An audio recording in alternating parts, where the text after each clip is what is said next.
So that's your budget. You think about that.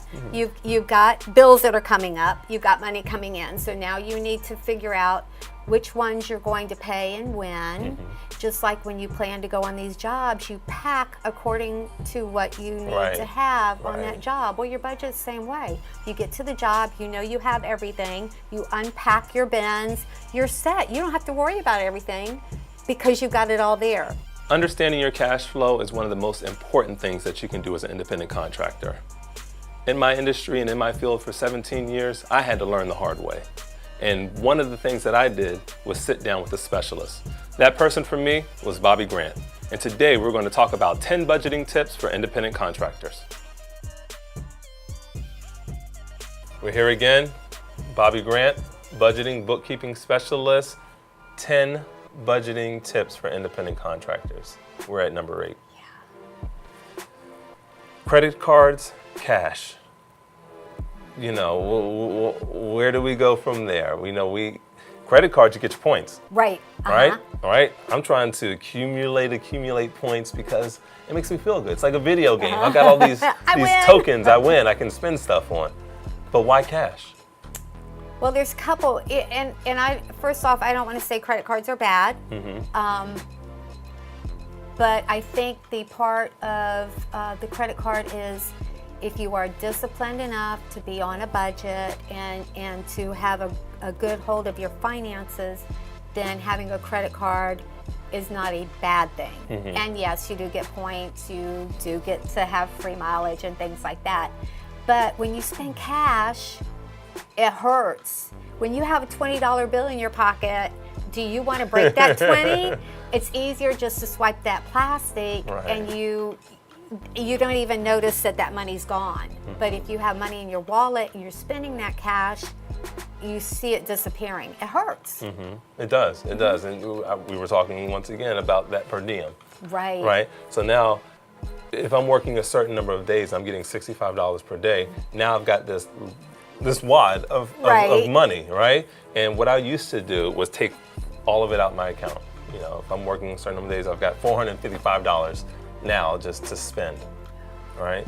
And yeah, it would go. By the time I got home, that money was gone.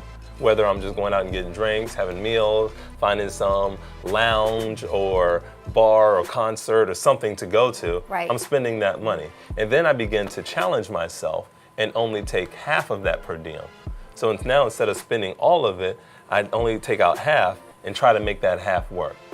Because I had it was a game. It was a game. And if I went over a little bit, I didn't feel as bad because I know that I still had money in the reserve and I could put that toward my financial goals. If I wanted to buy a piece of equipment, like we said, or if I wanted to take my wife out for a nice dinner when I got home. Right? Because that's a big thing too. You know, and I know we're deviating from cash versus credit a little bit, but I learned that like when I'm out at work and working hard and going out to these nice restaurants and everything, or bar or lounge, my wife is back at home taking care of the kids and holding it down. So a goal that I used to set for myself with setting some of that money aside, when I get home, I want to take her out. And we're going to go out for a date night. And because it's my way of saying thank you, right? But we're going to go back to points in cash versus credit. I digress. So how do you begin to use the cash versus the credit to your advantage or understand the importance of it? Well, a lot of people, if you go shopping for something, if you flash some cash, they're going to give you a deal because they want money in hand right away.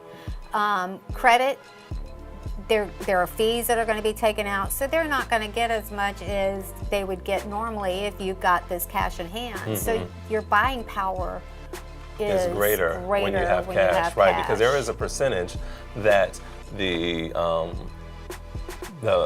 store or person that you're doing business with, there's a percentage that they have to pay for accepting a credit card. So whether you may be spending $100 for an item, but that person has to pay 3% or give up 3% or 5% for the processing fee of using a card. And it could be beneficial on your end. Say you have the cash, right? I have a big purchase and I want to swipe my card, receive 10,000 points for swiping my card. Right. But you should have the cash to pay that off and have the Yes. discipline to spend that money. Exactly. Right. Yes. Yeah.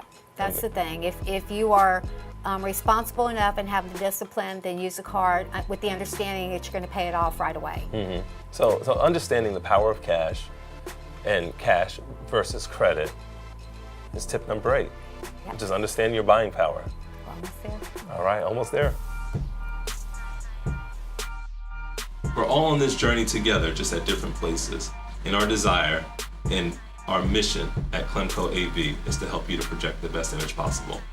Like these videos, subscribe to these videos, and you will be informed whenever we put something new out. Thanks again.